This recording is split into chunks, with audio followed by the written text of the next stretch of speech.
Hello, everyone, and welcome back to Milsurp World. I'm Aaron, and I'm joined today by Danny. Oh, Today's topic, we're going to talk about. This is going to be a mini episode, but we're going to talk about our Danny and I's two favorite rifle systems. I'm a big fan of the Mannlicher style system, and I Danny mean is a the big man liquor. yep, Mannlicher, Ferdinand Mannlicher. I know it's probably not the correct pronunciation as far as Oh man, we have to talk about the pronunciation too. we could talk about it. And then Danny's favorite is what?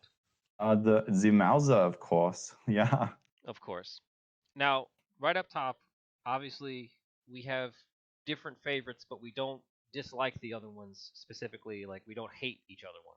Like I have Oh Mausers, yeah. Danny has Mannlichers. It's not that. So we're discussing the differences here. A lot of people don't even know there's a difference. All right, Danny. So let's begin by we'll address the elephant in the room. As you pointed out before we started this discussion, Mannlicher gets mispronounced a lot. Yep. It's been heavily anglicized, right? Because it looks just like man liquor, right?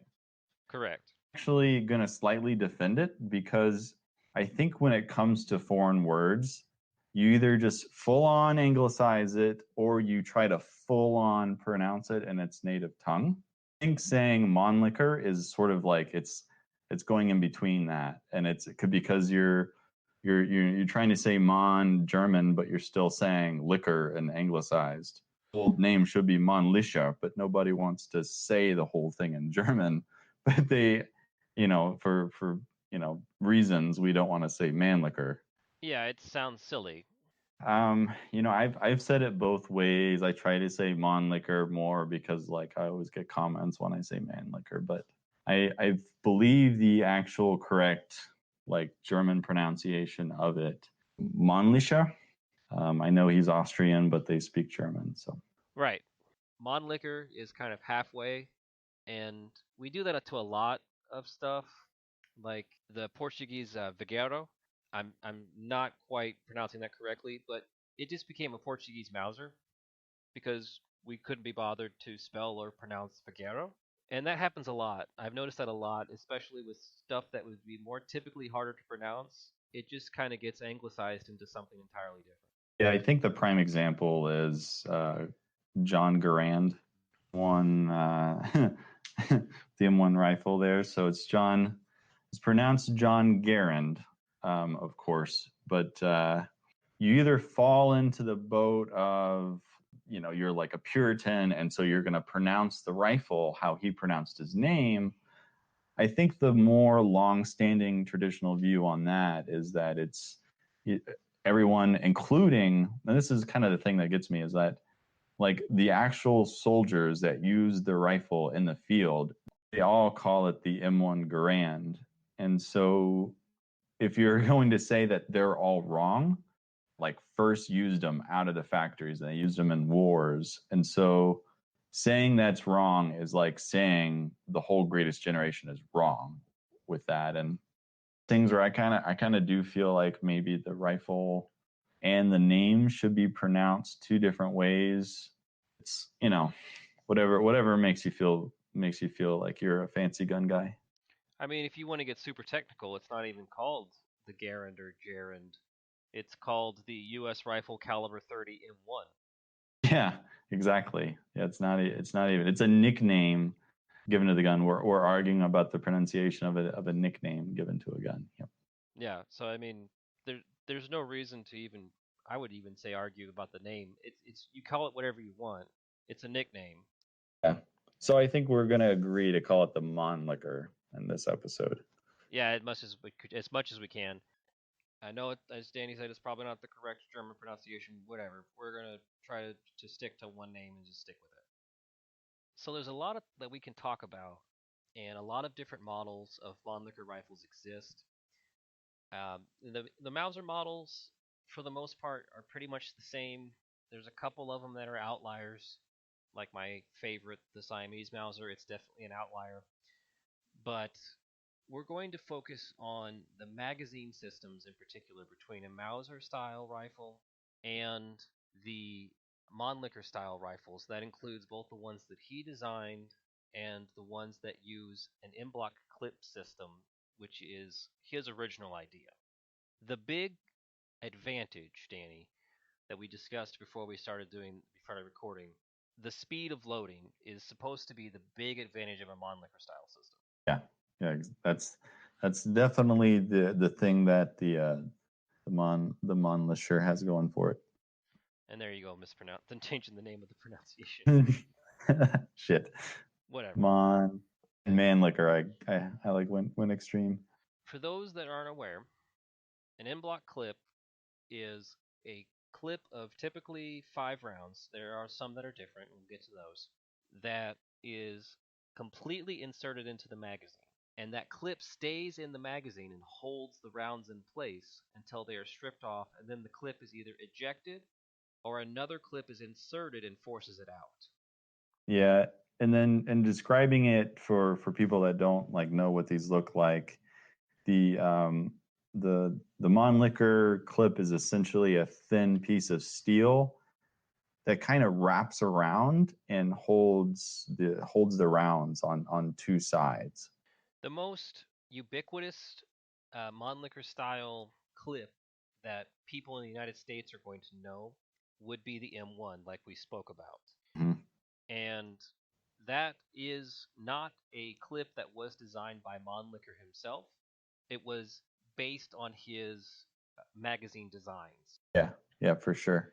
But it is And an in-block clip, and so it forms the same function as the other rifles we'll talk about, but it is different in terms of its design structure. Yeah, it's very similar. The U.S. rifle caliber 30 M1 is very similar. It's similar to the Gewehr 88 with the addition of the mud cover on the bottom of the action. So the speed of loading, which is a big deal when you're in the heat of battle. You want to make it as simple as possible for your soldiers to reload as quickly as possible. Something that doesn't get brought up a lot, and that Matthias on CN Arsenal has brought up a couple times, when you have a lot of adrenaline, like you're being shot at, you lose a lot of. Yeah, the fingers don't do the worky. That's a very interesting way of saying it, but essentially, your brain results into like basically dumb movements. You have to make simple movements because it's not focused on uh, complex movements at that time. So you can't have a complex reloading system because your brain is just not going to work. It's not going to let you do that. Yeah, that's a very good point. So I'm a World War II reenactor. Used a K98K like in the play fighting, in a reenactment, and where I was really excited. My adrenaline was definitely pumping around me, and I'm trying to fight. And I was really fumbling with this, 5-round clip of ammo, trying to fit it into the gun. And it was dark. I actually kind of got killed because it took me so long and trying to reload my rifle that this guy just kind of walked up to me and I wasn't able to defend myself. So that's a really big deal that people kind of don't think about. And that's a really huge advantage of of reloading the Mannlicher, is that it's really a gross motor control skill. Like it doesn't really take any fine manipulation. You just shove it in the hole and close it. Yeah. The one thing is with the earlier Mannlichers is the direction of the clip. Yes. And that actually stayed the same all the way through the final straight pull design, which is the M95. That is single directional. So the other ones that most people will be aware of are the Carcanos, which are very similar, but they are bidirectional, which means that you can flip it over, flip it up, whatever. Top or bottom is not really a top or bottom. With the M95 clips, they only go one way. Yeah. I think Othai kind of covered that that it was the Gewehr 88 that the Germans the Mannlicher clip be bidirectional. And then I think once the Germans did that, sort of everyone, copied the bidirectional design. Except for Austria-Hungary, where Ferdinand Mannlicher was from. Yeah, I guess they just stuck with that directional clip. I guess it's hard to switch. They probably got Well, I think that part of the other logistically. issue is I cannot think of another one that used a rimmed cartridge. Oh, that's a good point.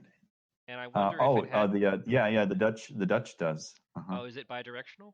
Bidirectional, and it uses has a rimmed cartridge. Yep. Hmm. Now, see, that's. I'm wondering. I'm So wondering though if maybe it was a matter of, like you said, they already had a large stock of them produced, or it could be also included in this is that the original design, which was based on 11 millimeter Verndl, which is a rimmed black powder cartridge. That clip was the same design, and they just kind of simplified it a little bit for the smaller 8 millimeter. So maybe they just had that design already in place and were just like, okay, we'll just simplify it. We don't have to retool everything. We'll just make it a little bit smaller, and eventually cut out the sides so it saves on weight and cost. But I wasn't aware that there was another rimmed cartridge that had a Mannlicher. yeah, the Dutch M95, it shoots the 6.5 by 53R. Hmm. Mm-hmm. All right. So Mauser loading. Are we Right. are we saying it's slower? It's definitely not faster. It's definitely more of a fine motor control skill thing where when you're loading the rifle, listening, if you don't sort of know how this is, there is a slot cut into the rear of the open action on these guns that take the Mauser style clip.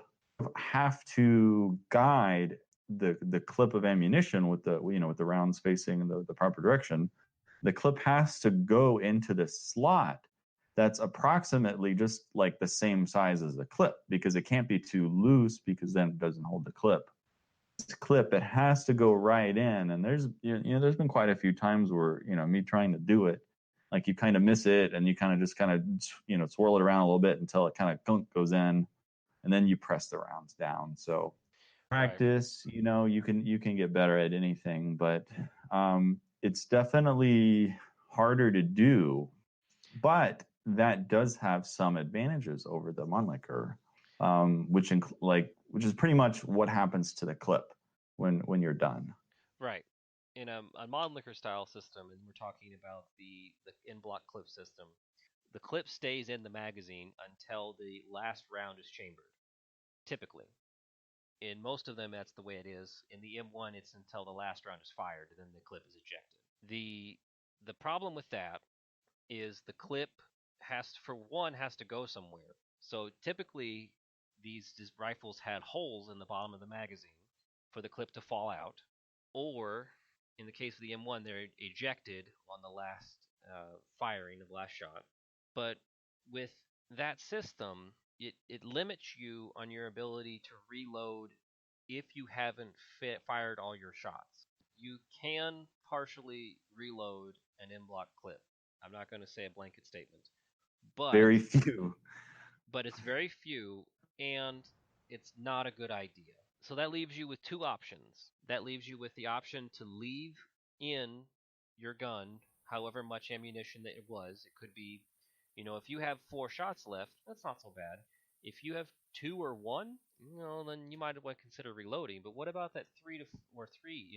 Do you reload, or do you throw 3 rounds on the ground and move on? That's a logistics nightmare. If you have millions of soldiers throwing 3 rounds on the ground every time they want to reload. Well, you could just sort of do what the Americans did, and you just fire those last 3 rounds. That's a possibility, but then you're still wasting that ammunition. Yeah, I mean, it's fire superiority and all that.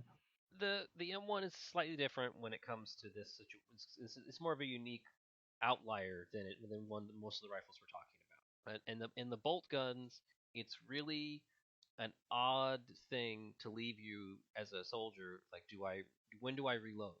Yeah. Now, in fairness, that is still a little awkward with the Mauser magazine because, say, if you have, and I've run into this, you have 2 rounds left in the magazine, and you don't want to just leave 2. You want to have, at least 5. So you're going to reload with this 5-round stripper clip. Well, what do you do with the 2 rounds that's going to be left in the stripper clip after you reload?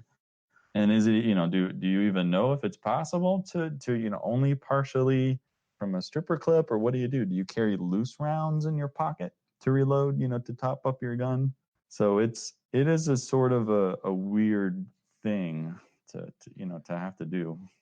I understand, but I think that the Mauser system has an advantage here in terms of what to do when a partial reload is needed. I didn't hear you. Yeah, it definitely does have one. Now, unloading. Now, is this when you brought this up? Is this like if you need to completely unload the gun versus? Yeah, this it's probably the least important aspect, I would say, of the clip systems. Like, most important is like combat functionality, reliability, unloading the rifle. This is a little bit, I mean, more important to us civilians, I think, than it is like, it's like a military qualifier. If you want to be safe, you want to be able to real easily, unload your rifle. I would say that this is one area where the Mannlicher magazine does sort of shine. No, reason Danny says that, and I know this from my M95. Other ones are slightly different, but from the M95's perspective, there's actually a trigger switch on the trigger guard where essentially it's what's holding the magazine in place, and you flick that switch, and the whole magazine, as long as the action is open, just pops right out of the top of the gun like an M1, with all the rounds still attached to the clip, and just poop pops right out. Mm-hmm. And Yeah, that feature is on all of them. that is, I think, their solution to a partial reload situation where, like, okay, you have 2 rounds left. All right, just pop it out and then dump them in. But like I said, you're still wasting that ammunition. Yeah. Um, if you're trying to like not waste it, like not leave it on the ground, Well, that's you only had like 2. Say you popped out, so you got 2 rounds left in your magazine of 5. You pop the clip out. The clip kind of goes flying. You like look through the grass or whatever and well. try to See, find it and put it in your let pocket. me Or clarify my statement. The wasted ammunition is not so much for the individual soldiers because they're not necessarily going to care. The wasted ammunition is for the people designing and paying for this kind of stuff, and that's something they're going to take into account whenever they're doing the drills and what they're training these soldiers. hmm. I was gonna say it almost makes more sense as a civilian shooter to not want to waste the ammo and not want to lose it or the clips. Yeah, in the heat of battle, or in like a situation like that where it's life or death, you're not really counting or even really focusing. I would assume I've never been shot at, so hopefully I don't get to experience that. But you're not really like counting everything down like, oh, I have this many left. It's just like whatever, just shoot it. It's not a situation where you're like like, oh, I have 3 rounds left or I have four. It's a matter of, do I have ammunition in the gun, or do I have enough to make so that I can get through this? Forgot what point we're making. I don't know. I think we were talking about unloading. Let's move on. This is uh, this is. oh, Oh, I'm sorry. reliability. Well, the liability comes from a big problem with the Mannlicher system, and this is the big caveat. There's two big caveats for the Mannlicher system. This is the first one, which is it has to have a hole. Maybe. If you have to have a hole, you have the ability for dirt and debris and mud to get into your rifle. And that's not good. Yeah. Now, yeah, the French M16 conversions of the Berthier kind of fixing that. And then the M1 solution of popping the clip out of the top when you're done. With the Gewehr 88, what the Germans came up with, that plate that just goes over the bottom. And then after your last round, you just kind of have to remember to pop the clip out manually before inserting a new one. Right. So the Gewehr 88, their solution was there's no hole anymore. You just have to remove the old clip. Yeah, so you'd fire that last round, the clip would stay in there, and then you'd have to press that button, and the clip would, fly out, and then that's how you got out of it. But the M1, pops it out automatically. Right. And the French Berthier, Berthier, they their solution was a spring-loaded plate that covers the bottom of the magazine, and essentially the clip stays in there when it's empty, and when you insert the new one, it shoves it out the bottom and opens that trap door essentially. Yeah, which is a pretty good system, really. I think it from the limited knowledge I have of French firearms, we'll have to talk about this with Will, but it pretty much solved the concerns as far as the mud getting into that action from that entry point. Yeah, it did seal up real tight. I would probably say that, yeah, it did fix that issue. I mean, I have one in the closet behind me in my safe, and I can tell you that I didn't even realize that's how it worked. I didn't really know much about Berthier's before I bought this one, and I was like, okay, so where does the clip go? I thought it was like the G88. It was like you had to eject it out the top. No, there's just a little trap door. Yeah. And so with the Mauser, there doesn't need to be any sort of hole on the bottom for that. It's never really, the bottom of the magazine with the Mauser is never really an issue as far as, reliability, like dirt getting in there. It's a little bit more of an issue when it comes to like unloading the gun with the Mauser. Particularly with like German Mausers, Swedish Mausers, all that. You have to like use a tool to pop the floor plate off the magazine. Yeah, With that'd be the there, fastest way, but it's also not, it's not something you yeah, should really or do. you work the action, which is it's just faster. Like that's what I would do. Like you like put the safety on and just work the action back and forth, and that'll throw the rounds out of there. It's real cool with the Arisakas though. They just have that button, and then the magazine just plops open. And then you can. That's a pretty neat way. I like that system a lot better. Yeah, so let's get into the second major caveat of the Mannlicher style system. I was gonna say with the reliability, I would say we didn't talk about the times older Mannlicher clips can be real finicky and can like catch on the bolt head and stuff like that. Like when Ian shot his Carcano and he had all those malfunctions from the clips. Yeah, that is a good point. The clips for all of these in-block systems were never designed to be reloaded. They are trash, and the Yeah, the yeah, soldiers were expected to just throw them away. Therefore, the design was never intended to be reused again and again and again and again. They were designed to work the first time, and then that was good enough. So you get into issues with these clips, and they're just thin pieces of sheet metal or tin. They're really not designed to last, and that can be a concern, like you said, with the Carcanos especially. And I've had issues with my M95 clips. They either don't work, they have issues ejecting, they have issues latching to the magazine.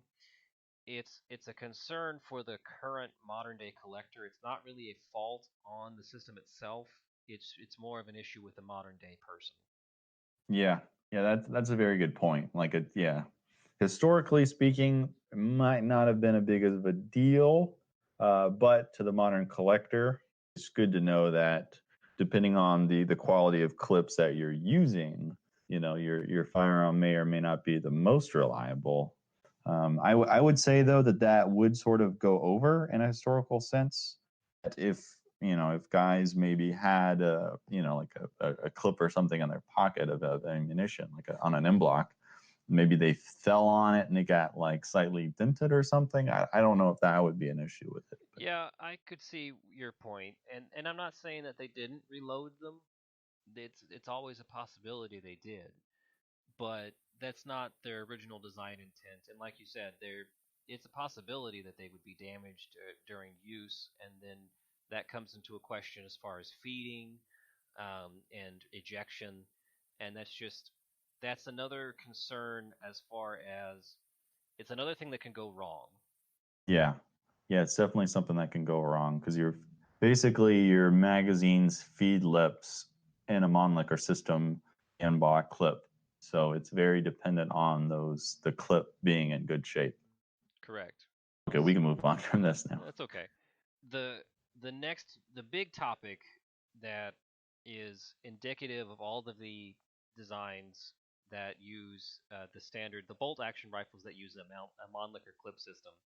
It's single stack, and the concern about that, and then for people that understand what I'm talking about, in the magazine, the bullets are stacked one on top of the other, meaning you have to have a longer magazine that typically protrudes from the stock. And that means a bigger magazine that's more material, that's heavier, and then you also it tends to interfere with the soldier, especially if they're propping it on the ground, if they're going prone, or if they're propping it against something. They have to have the rifle further out or further back so that they can avoid the magazine. Yeah, and that exposed magazine can get dented and damaged. Exactly. Early Mausers had a single stack magazine. Yeah. The Mausers, from the 1888, before the Belgian 1889, it was single stack. The 1893. Yeah, and you said the Argentine 1891, right? No, I just skipped it. I just went from the 88, the pre Belgian 1889 to the 93. But the 91 also has a single stack magazine as well. Yeah, that's probably the most common single stack Mauser that people would know is the 1891 Argentine. So you can't make a slimmer gun typically unless, and this is the French solution, and they came up with the Berthier, and it has a 3-round in block clip. And I'm just now realizing, Danny, we talked about rimmed ammunition and in blocks, and that's 8mm Lebel. I don't know how I missed that I one. feel like an idiot. But the Berthiers had 3-round clips, so that you had a rifle that did not have to have an extended magazine below the wood line. Yeah. And that was Yeah, a request, and I aesthetically, believe, it was a request from the cavalry, wasn't it? Yeah, the rifle. Yeah, it was. Yeah, it was first intended for the cavalry. I don't know if they didn't want it to stick out functioning wise. I don't know that much about French guns, but Well, I would in the video I assume. saw the Sorry, go ahead. in the video I saw the Thias, like he just kind of said that 3 was okay. Like I think he said it was going to be 4, and then it just became 3, and then they were like, it's better than 1 at a time, like the Lebel. That's a problem that the Mauser system stopped having after the 1893s. You see, the 1895 Chilean Mauser is a double stack magazine, which means that it's flush with the stock. And I believe all other Mauser designs past that point have a flush magazine. Yeah, with only a few exceptions, yeah, they pretty much all have flush magazines. Yeah, and that was a big selling point for the Mausers. When he was marketing it, is that hey, this magazine doesn't stick out the end of a gun. You don't have to worry about it poking out. And I would say that like the one you already mentioned, the big advantage of not having a magazine that sticks out beyond the stock, maybe it getting in the way or something when you're prone. A big reason for me as a person, like I'm nerdy enough that I like to walk around with old guns, like slung on my back, or whatever. And guns that have magazines that protrude are pretty uncomfortable, or at least they can be. Yeah, I can see So that. I It's think just sticking in your back the whole time. yeah. So I think there's a lot of there's a lot of pros for sure. Probably most notably just protecting the magazine. Well, and something we already discussed is the hole in the bottom of the magazine. If you're prone, that magazine sits below the rifle, which means that hole is on the ground. Yeah, potentially. Yeah. And otherwise you're having to hold it up. Instead of, you have to have your point of contact much further down the rifle because you have to hold it up above the ground. Otherwise, that magazine is sitting on the ground. Like guys had to worry about fighting with these guns in the mud or anything, right? No, it's not like World War One was famous for the mud. I mean, they were going to be standing and firing lines for forever. So I think the major discussion points of the systems. Would you not agree? Let me look at my list. Size and height, capacity or something. Well, the capacity for these tend to be the same. I mean, the only one They that's really tend, yeah, the only they tend to two be the same. the only two that One are of different out of the the top of my head that I can think of are the Berthier 3-shot and then the Carcanos are 6 round. That's pretty much it. Yeah, you get that extra round with the Carcano.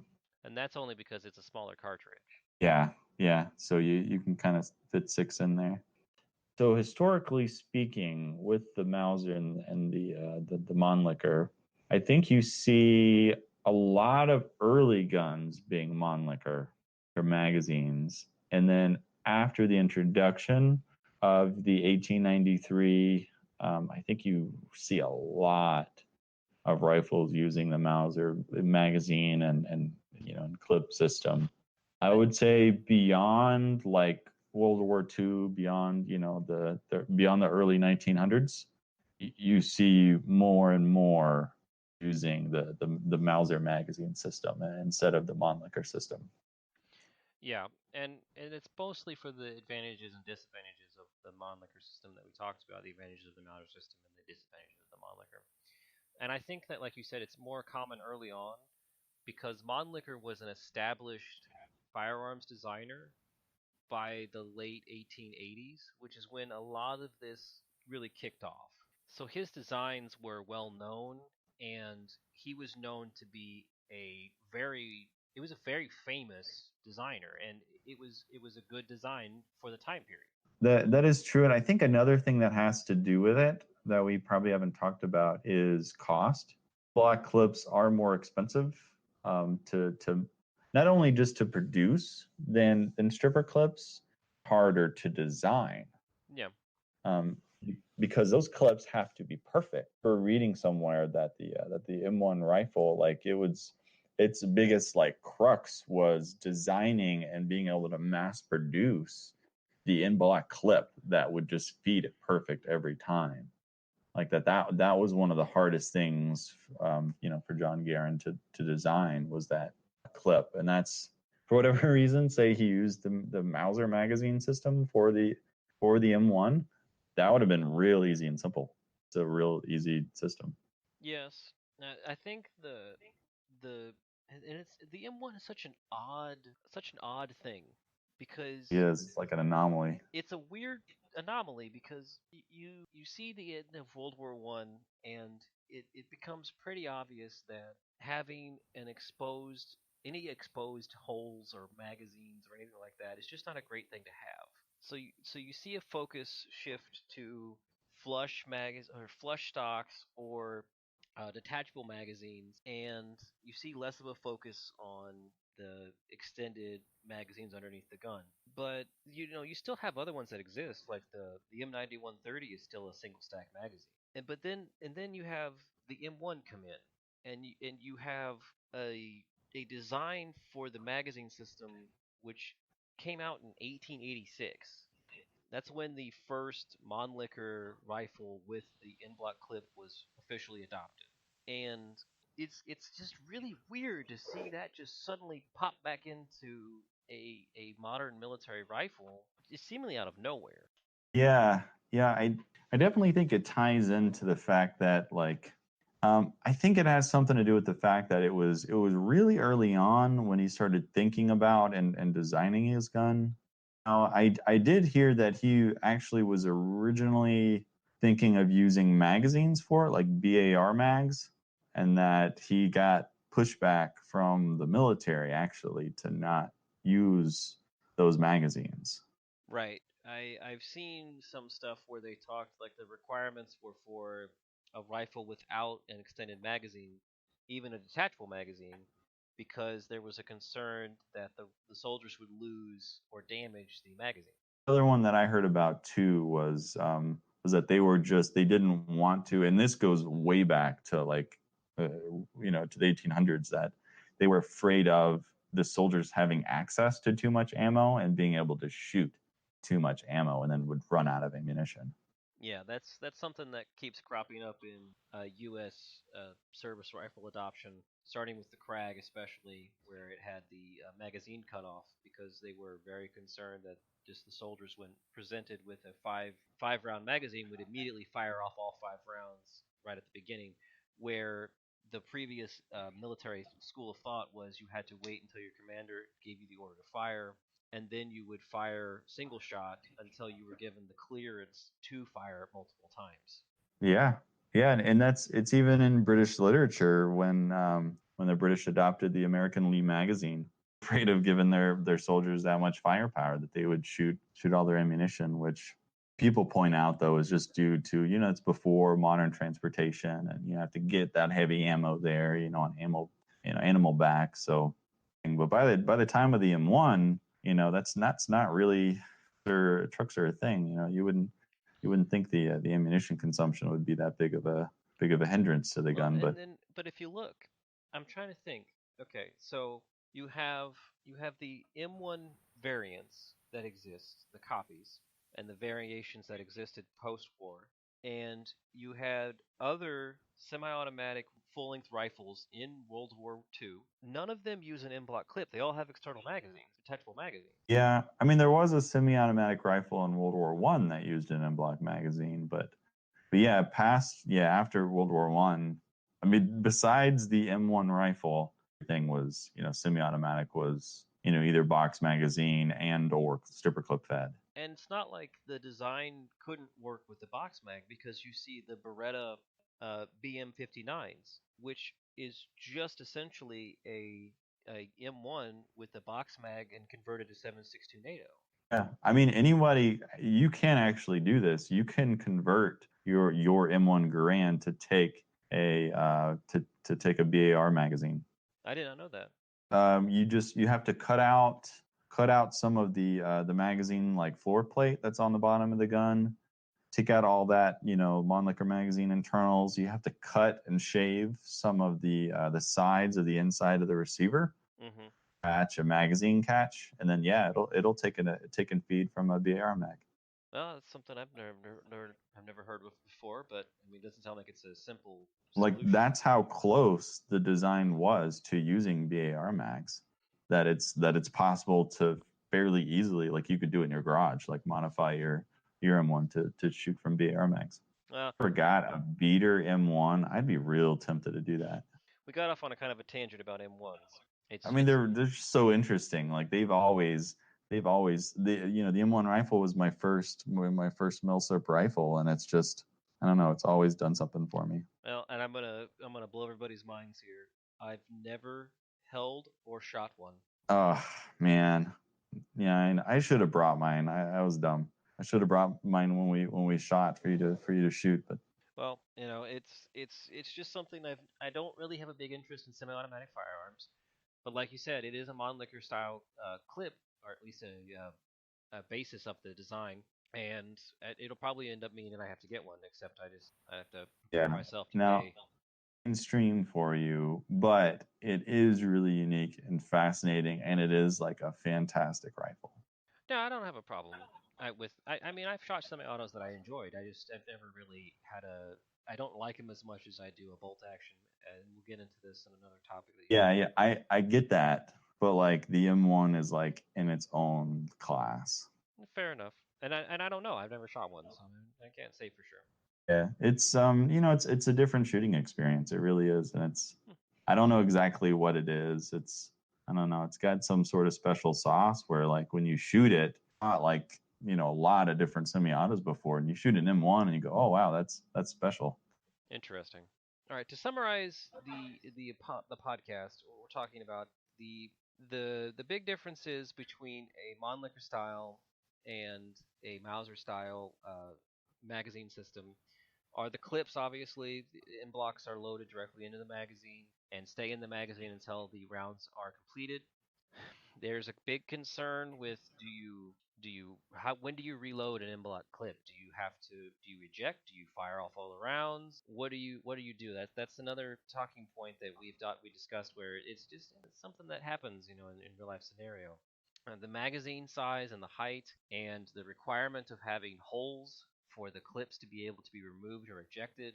That's a big concern with the Mannlicher style system, and that's I think is probably the top issue is essentially having to have a hole. It's not good. Did I summarize it pretty Yeah, well? yeah, that's true. To the modern shooter or the modern collector, the two biggest sort of downsides I think to the Mannlicher is going to be the cost of the little clips. Mannlicher clips are a lot more expensive. Depending on the rifle that you're looking to get it for, those clips can range from like $5 to $20 a piece. Right. Or if it's for something like an 1886, an original 1886 Mannlicher, it could be even more. Whereas with like Mauser clips, they're like $1 or $2 a clip, and they're infinitely reloadable. Never would impede, the action, the reliability of the gun. So they're for a collector. Eventually you're going to get to, and we're not saying this is at this point yet, but eventually you're going to get to the point where there are no more clips for a Mannlicher system, and there's no way to load and shoot that gun without those clips. Yeah, I think we'll get reproductions before it gets to that point. Well, Um, I'll counterpoint you here. The Berthier clips. The Berthier clips are insanely expensive. I have a 16 conversion, which means it's a 5 round clip. I paid $35 for a piece of metal. they're not really that expensive, man. I bought a bucket of them for like $5 once. Yeah, because I told you to. Yeah. And the guy had no idea what people were selling them for. I don't understand why they were so cheap. No, he obviously had no clue either what they were or the market or what was going on. He just had a bunch of them from back in the day, and that's what you said though. It's getting into the point where they were designed to be trashed. They weren't designed to be reloaded, and because they're more complicated to make, they didn't make a bunch of excess of them. And it's a situation where, well, you also have the situation where they're unique pretty much to each gun. Actually, I don't think there's any of them that swap between any of them. Very true. They're very specific to calibers and the gun design. Yeah. I think you can put a 5 rounder in a 3 rounder Berthier or vice versa, but Yeah, I tried that with mine. So I have a 3-shot Berthier, and I put ones in the 5-shot mag with I mean, in the okay. I put you did okay. it Start wrong. over. You're gonna get that wrong. You're gonna get yelled at. You don't know what a clip is. Yeah, yeah. So I put 3 rounds and a 5-round clip and loaded that into a 3-shot Berthier and with a couple different clips, and they each kind of got stuck. So I don't know if that's just my gun or if it's not possible. But think of another example where two guns at least can use the same clips. The 35M, the Hungarian 35M, Oh same yes, bullets and clips as the M95 that is an example of one, Mannlicher. but it is much more rare, so it's not one that readily comes to mind. Yeah, and this gets this gets a little more complicated if we were talking about 1 hour series that's based on the G88s. Yeah, the Mannlicher Schonauer series much is a is a different development cycle. It's a different development tree essentially, and it basically abandons the straight bolt design and abandons the in-block system for a much Yeah. more. It's a much different system. Well, yeah, the early ones use that rotary magazines thing, but some of the later, Mannlicher Schonauer bolt actions Mannlicher magazine. So when it comes to like a Mannlicher Schonauer action based rifle, you don't know exactly what magazine that you're going to get with it. So that's a whole nother different thing. And just for the listener to know that we're just talking about sort of the more pure Mannlicher magazine system. Just to remind our listeners, we do have a email address that you can email the podcast and do suggestions or tell Danny how he doesn't know what a clip in a magazine are. And the email address for that is milsurpworld@gmail.com. I haven't gotten any emails yet. Who's going to be the first? Yeah, or if you're watching this on my YouTube on the video. Yeah, We have Danny has a YouTube channel, North Florida Gun Guy, and he has been posting these about about a week, 2 weeks after they're posted on the website for download. He likes to put up memes of me and my love of obscure guns, mostly of the Siamese Mauser, which gets annoying after a while. But you know what? Whatever. I do have two of them, and I'm the only one in our group that has two. Yeah. All right, final thoughts on the two designs. Now, I'm still a Mannlicher fanboy because I'm a hipster, especially that hashtag 8mm hipster. And I understand the concerns in a wartime scenario that we talked about, but as a modern collector and shooter, it's not really much of an issue. Yeah, no, other than those two points that I made, cost and the other one, being reliability, other than those two things, really, it's not going to be that big of a difference to the average collector and shooter. Yeah. But Danny, I'm assuming you're sticking with your Mausers. Oh, I mean, it is just, and it's clearly superior. Yeah, I mean it's still being copied to this day.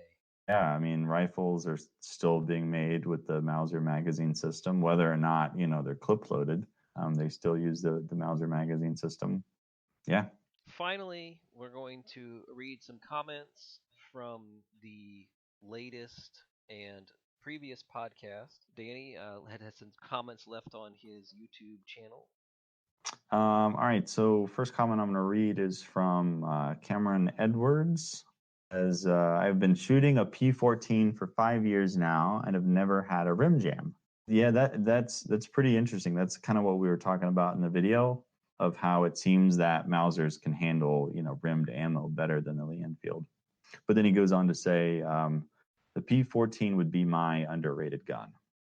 Yeah, I think that's a really great contender for like most underrated gun.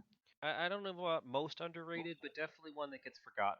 I don't know if you could just say P14 or like does that extend to like the family? Like does that cover the P13 and then the M1917 as well, or is it just specifically the P14? I would almost argue Sort of that what I because like. it's a rimmed cartridge and it's like a separate. They did had to make some modifications between the M1917 and the P14. So Yeah, just a few some slight modifications, but yeah, essentially they're the same gun. Great gun. That's a great contender. I love the stuff that gets forgotten. And you look at any like if you look at any World War I game, even the ones that pride themselves on high end realism and that kind of thing, there's no P14. Yeah. Yeah, they'll have a 1917 before they'll have a P14. Exactly. How do you think the P13 feels, man? That was a test design. It didn't really pan out. All right. Do you have any other Let me comments? read the next. He responded to this comment on YouTube as well. I did. Yeah, Johnny's. You want me to still read it Sure. on here? All right. The next comment is from a Johnny Powell, and he says, "I'm not an apologist for the M9130, but I believe that the sticky bolt / hard extraction noticed on many of these rifles is due to the refurb process done after the war. Almost none have their original bolt. Much care was taken in matching since 54R is rimmed and does not headspace. Space is not as exacting as it is on a rimless round." I'm just reading this verbatim. It fits, bolt closes, stamp new number, job done. Yeah. Yeah, I wouldn't be surprised if that didn't have something to do with some guns, but go back to my matching number Finn M39 that had a pretty sticky bolt. Yeah, and I would we know people that have capture rifles from World War I that have not been refurbished and they still stick. Yeah. And I honestly I think it's just like a luck of the draw to Mosins when you get them on whether or not, because my M39 is sticky. My Finnish M91 is pretty smooth. Like it's a pretty nice gun. Read my response to his comment. You've also inadvertently described the original manufacturing process for an M9130. When your country is being invaded on the verge of collapse, quality control becomes less of an issue. I work in manufacturing, and this is something that I wanted to bring up in the M9130 discussion last time, but I didn't. I work in manufacturing, and there are three levels of manufacturing as far as what your final result is. You have nominal, which means that it's in the exact spot that it should be to work perfectly. You have in spec, which means that it's not nominal, but it's within a range, which should mean it should function just fine. And then you have functional, which means that it's not quite in spec or it's out of spec, but it still kind of works pretty well. So it's good enough. I would bet that majority of the M9130s, especially those produced in the middle of World War II, which are the most common ones because that's when they were mass producing them, are functional. And even like you said, if you get a matching example, it's still going to be functional, but it's not nominal. Yeah, yeah, that's a very good point. Yeah, and I guess it's just I guess it's just kind of luck Yeah, and whether or not the tolerances match up perfect with the bolt parts and the receiver. this actually happens with the M95s. Those were hand fitted bolts to each rifle, Yeah, but they weren't originally. stamped. They weren't matched to the rifle. Oh, they fit them and then didn't stamp them or match them or No, anything. those were not matched originally. They only stamped the barrel and the receiver and the stock and the handguard with 2 digits. But that's it. That's only the stamping they did. The stamping that you see or the electro pencil you see comes later on. 90% of the time, this sticky bolt issue that you get on an M9530 is because it's not the correct original bolt for it. And it goes back to what he was saying, which is it's a rimmed cartridge. You don't have to worry about that so much as far as headspace. So as long as it functions, it's good enough. Hmm. Yeah, that's true. Yeah, that's what he. After your response, Johnny responded and said, "Agreed, but at least on those, the bolt and receiver were probably made in the same plant in the same decade."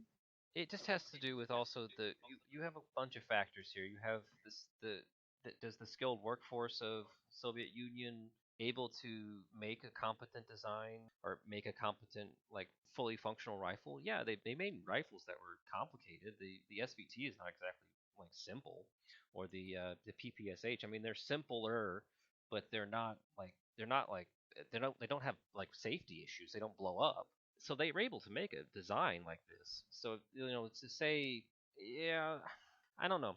I don't really understand his point about the bolts were made decades later. I don't really find anything. I've never really saw anything about they were making parts like the bolts or receivers much later and then matching them together. I mean, it's not out of the realm of possibility, but I've never seen any literature on that. Yeah, I don't know if they if the Soviets refurbed their M9130s like they refurbed the K98Ks, but I mean, it's a if good they possibility. I have seen, forced matched bolts and forced matched magazine, and it's where they scratch out the old serial number and stamp a new one, and that would make more sense as far as like what he's talking about, where they just threw the stuff in a bin and then took them out and matched them, whatever. But I don't. His point was more towards they made new ones and stamped new ones, and I don't know if they did that because that just seems like a waste of effort and resources. Hmm. Yeah, I mean, yeah, it's crazy to think of that like while the Soviet Union is refurbishing these old World War II bolt action rifles, that it's like mass producing the AK-47. We discussed this last time. It's Yeah, I it's know. It it's it, still just blows my mind it's that a like it's a pre World War One design. It's a design that originated in 1891, or at least that's when it was adopted. It actually originated before that. And I really do encourage people, if you're not if you're not a fan of a Mosin, I really encourage you to get some perspective on it and watch CN Arsenal's video about the M91. And I think it will give some perspective about what exactly Russia was going through and the design nightmare that it ended up having, and then the final adoption, and then just the internal struggles politically and economically, and which resulted in the collapse of the empire and then the Soviet Union. It's actually extremely fascinating to see, and it makes sense as to why the gun stayed the way it is. There's no reason for it to have ever been fixed. man, poor just we're just hating. The poor Mosin, whatever. I'm not hating. I I suggest getting perspective on it. Yeah, I think that that goes more for the people that hate on it. That say it's like an inferior system. It's like it's not as good, yes, but you need to understand prospectively from the time period of why it's not as good. Don't just say it's garbage. Look and see why do Yeah. you think it is. I would the way I sort of look at it is that like there are going to be, lemons with Mosins. There's going to be a lot of junk ones. Chance there are going to be some ones that don't feel like garbage when you work the action on them. And like, I'm sure there's people that are like, oh, mine are fine, or, my Mosin is perfect, it's smooth and everything. Acknowledging that that's probably true and that your Mosin is probably perfect is so common with Mosins that It's atypical, they function perfectly. so when you get to the point that so many of them have issues, then you kind of look at, yeah, that's all the comments that we're going to read. All right. Feel free to leave comments next time if you want us to read them. And send me an email. Now, we're going to end our hatred of Mosins again and move back into the realm of the topic. And we're going to close up today. I don't think I have anything else to say on the Mauser versus Mannlicher style systems. Oh, I think we did a good job on saying why the Mauser is better. Oh, thanks. I'm going to give a little bit of a spoiler for the next episode after, and it's going to be on conversion rifle. These are we defined conversion rifle as essentially did it change caliber or was there any significant modifications to the rifle? Yeah, so is the primary qualification for conversion rifle a caliber change? I would argue no, and I think there's not as many examples of it. There are more examples of caliber change, but there are some examples of where there are no caliber changes, but the rifle I would argue is significantly different. And one of them we already discussed, which is a Mannlicher style action in the Berthier 1907/15/16. That is, I would consider a conversion rifle because the magazine went from a 3 round magazine to a 5 round magazine, and they fixed the issue with the hole in the bottom of the magazine. Yeah, yeah, and they added that top handguard and Yeah, they added some other features to it, and it's I would consider that different enough to be considered a conversion rifle. okay, all right, that sounds like a very interesting topic. We're not going to go into full history and details of where they came from or why they were done. We'll go into like a brief overview, and then I think what we're gonna do is discuss like what would a modern collector look for to just find out and figure out like what's some of the stuff like. Danny asks me all the time, what are the differences between the M95s that were converted by Austria, Bulgaria, and Hungary? There are differences, but most people don't know. Yeah, I don't know. And then we'll get into some of the ones that are more controversial, like the Spanish M1916s and 7.62 NATO, and the Chilean 1895s and 7.62 NATO. Spicy. Dun dun dun. All right. Well, I thanks for all listening, and we'll see you again soon. Hey guys. Soon. Hey guys. Soon. Hey guys. Soon. Hey guys. Soon. Hey guys. Soon. Hey guys. Soon. Hey guys. Soon. Hey guys. Soon. Hey guys. Soon. Hey guys. Soon. Hey guys. Soon. Hey guys.